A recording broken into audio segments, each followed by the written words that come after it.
फलस्तीन आज़ाद दारुल हुकूमत बैतुल मुकद्दस होना चाहिए। वज़ीर-ए-आज़म शहबाज शरीफ का जनरल असम्बली से खिताब, आलमी ज़मीर झंझोर डाला। कहा, गजा में बच्चों के जिंदा दरगोर होने पर दुनिया कब तक खामोश रहेगी।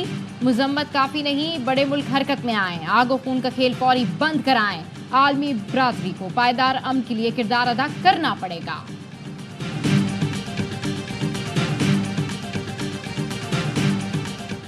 जनरल असम्बली में इसराइली वज़ीर-ए-आज़म के आते ही पाकिस्तान का वॉकआउट।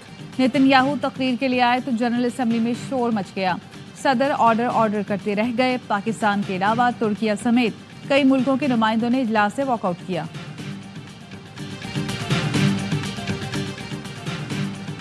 इसराइल के लिबनान के दारुल हुकूमत बैरूत पर फिजाई हमले, मुतादिद इमारतें मलबे का ढेर, 2 लाशें निकाल ली गईं। सरबराह हिजबुल्लाह हसन नसरुल्लाह इसराइल का टारगेट थे, जो हमले में महफूज रहे।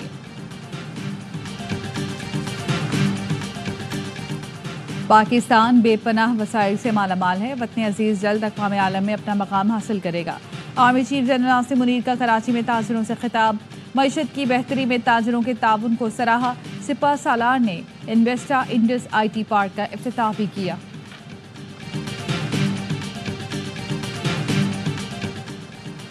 आईनी तरामीम पर JUIF समेत तमाम पार्टियों से मुशावरत जारी रखेंगे। आईनी पैकेज पर मौलाना फजल रहमान की राय ली और अपनी राय दी। PP रहनुमाओं की मौलाना से मुलाकात के बाद गुफ्तगू। नवीद कमर कहते हैं, मुशावरत के बाद आईनी तरामीम का मुसव्वदा सामने आएगा।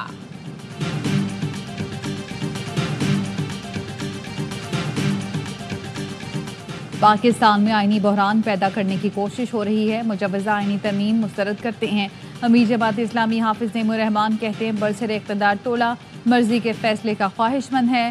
पाकिस्तान के अवाम आईन और कानून के मुताबिक चीफ जस्टिस की तकर्री चाहते हैं।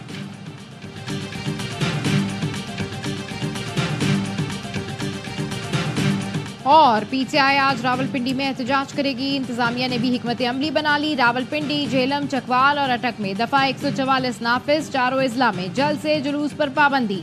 नोटिफिकेशन जारी। PTI रहनुमाओं की गिरफ्तारी के लिए छापों का इम्कान। पुलिस ने मरी रोड और अंदरून शहर से लियाकत बाग आने वाले रास्तों की मुकम्मल बंदिश की मनसूबाबंदी कर ली। अदलिया और पार्लियामान में डेडलॉक खत्म ना हुआ तो आईनी मेल्टडाउन का खदशा मौजूद है। माहौल में गैर यकीनी है जो IMF प्रोग्राम के बाद कम हुई। आइन जो बयान करता है इसमें हतमी फतह पार्लियामान की ही होती है। नवाज शरीफ पसे पर्दा किरदार अदा कर रहे हैं। वजीर दिफा ख्वाजा आसिफ कहते हैं, अफगानिस्तान से पाकिस्तान में खुली जारियत हो रही है। वजीर आजम ने कश्मीर, फलस्तीन और पाकिस्तान में दहशतगर्दी का मसला उठाया। मसला फलस्तीन के हवाले से अक़वाम मुत्तहिदा के किरदार पर सवाल उठता है। श्री खियार में सुप्रीम कोर्ट आइन को दोबारा नहीं लिख सकती। PTI को मखसूस नशिस्तों का रिलीफ नहीं दिया जा सकता। फैसला मफरूजों पर मबनी है। इलेक्शन कमीशन ने मखसूस नशिस्तों पर अदालत उज़्मा की वजाहत चैलेंज कर दी। 8 जजों के वजाहती फैसले पर नजरसानी की इस्तदा करते हुए हुक्म इब्तदा मांग लिया। मौक़िफ़ अख्तियार किया गया कि अदालती फैसले पर अमल दरामद में ताख़ीर का जिम्मेदार इलेक्शन कमीशन नहीं। अदालत ने तहरीक इंसाफ को जवाब के लिए कब नोटिस जारी किया। PTI की दस्तावेज पर अदालत ने ECP को नोटिस जारी किया, ना जवाब तलब किया। इलेक्शन कमीशन की वजाहत के बाद पार्लियामान ने कानून साजी कर दी। सुप्रीम कोर्ट ने तफसीली फैसले में अपने 12 जुलाई के अहकामात से इन्हिराफ किया। अरकान को 15 दिन देकर आइन के अल्फाज को बदल दिया। बैरिस्टर गौहर के सर्टिफिकेट दुरुस्त भी मान लें तो 2 अरकान की तादाद 39 नहीं बनती। उम्मीदवारों ने पार्टी वाबस्तगी के डिक्लेरेशन जमा नहीं कराए।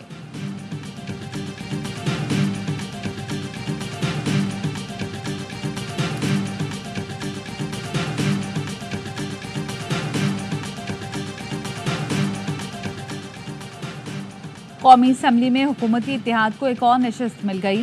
PTI के हिमायत याफ्ता आदिल बाज़ई ने नून लीग में शमूलियत इख्तियार कर ली। कौमी असम्बली में हुकूमती इत्तेहाद की नशस्तों की तादाद 215 हो गई।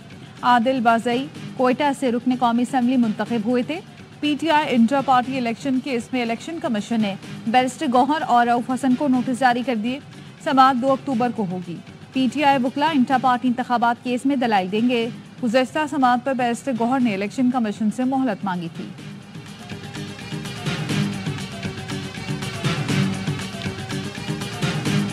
आज़ाद अदलिया इस मुल्क के मुस्तकबिल की जमानत है। आईनी तरामीम, जिसको कि मैं शैतानी तरामीम कहता हूँ, एक खास हुक्मरान टोले की मफादात के लिए सारा खेल रचाया जा रहा है। पीटीआई का कोई सेनेटर हुकूमत के साथ राब्ते में नहीं है। अगर कोई हुकूमत का साथ देगा तो उसका सियासी मुस्तकबिल तारीख होगा। शिबली फराज कहते हैं चेयरमैन सेनेट को खत लिखकर आगाह किया हुकूमती सेनेटर्स को अलग नशिस्त अलॉट करें। सेनेट इजलास में मुझ समेत अपोजिशन अरकान पिछली नशिस्तों पर बैठेंगे। आईनी तरमीम के खिलाफ सुप्रीम कोर्ट के बाहर पाकिस्तान तहरीक इंसाफ के बुकला का एहतजाज। पीटीआई के सेक्रेटरी जनरल सलमान अकरम राजा कहते हैं ये सियासी मामला नहीं, हर पाकिस्तानी का मसला है। सबसे अपील करता हूं इस मामले को समझें। आज रावलपिंडी से अवामी तहरीक का आगाज होगा। लतीफ खोसा बोले अदलिया आजाद नहीं होगी तो अवाम को इंसाफ भी नहीं मिलेगा। हम पाकिस्तान को बचाएंगे और जमहूरियत की पटरी पर चलाएंगे। ना गवर्नमेंट के साथ कोई ऐसे मामला तय हुए हैं ना पीटीआई के साथ। हम बातचीत का दरवाजा एज ए पॉलिटिकल पार्टी हमने खुला रखा हुआ है। कौम इस वक्त जो है तकसीम का शिकार है, इंक्लूडिंग सुप्रीम कोर्ट। कौम के लिए बिल्कुल अच्छी नहीं है। हल जो है इस सबज किताब में है, दस्तूर के अंदर है। जेयूआई रहनुमा सेनेटर कामरान मुर्तजा कहते हैं आईनी तरामीम पर जेयूआई का अपना मौक़िफ है। पीटीआई या हुकूमत से किसी आईनी मुसव्वदे पर इत्तफाक नहीं हुआ। सुप्रीम कोर्ट में जजेस की तकसीम अफसोसनाक है। सूबाई वजीर नासिर हुसैन शाह का कहना है पीपी आईनी अदालतों के हक में है। पुरुमीद है कि मौलाना फजल रहमान इस पर हमें सपोर्ट करेंगे। चेयरमैन पीपल्स पार्टी बिलावल भुट्टो ने तफसील से आईनी अदालतों पर जवाब दिया है। आईनी कोर्ट इस वक्त की बहुत अहम जरूरत है।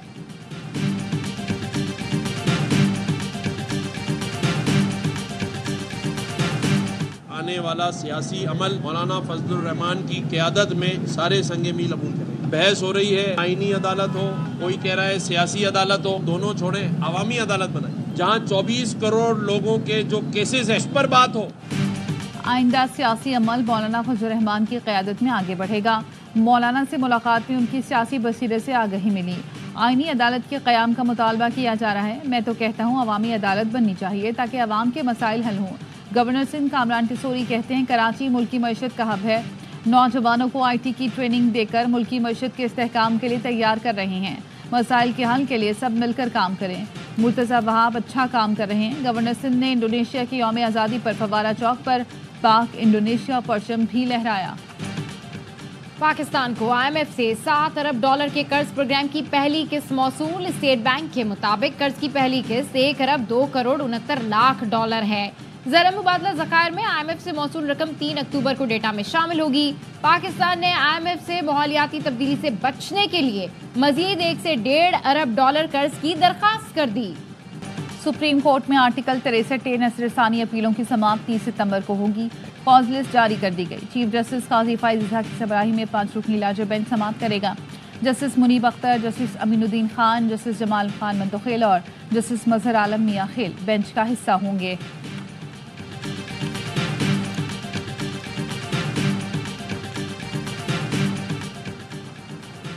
कराची के जिना अस्पताल में करोड़ों का गबन। FIA ने तहकीकात शुरू कर दी। एडमिनिस्ट्रेटिव ऑफिसर को नोटिस जारी। FIA हुकाम ने बताया कश्मीर रोड पर घर पर छापे के दौरान मुलजिम मासूम अहमद से पूछगछ की गई, जिसने अस्पताल के लिए ममनुआ स्मगल दवाएं और लेंस खरीदने का इंकशाफ किया। गैर कानूनी तौर पर दवाओं और सर्जिकल आइटम्स की खरीदारी में 78 करोड़, NICH में 25 करोड़ का गबन किया गया। सदर मुमलिकत की कराची में डिप्टी कमिश्नर जाकिर बलोच शहीद के घर आमद। लवाहिकीन से इजहार ताज़ियत। डिप्टी कमिश्नर जाकिर बलोच मसूम में शहीद हुए थे।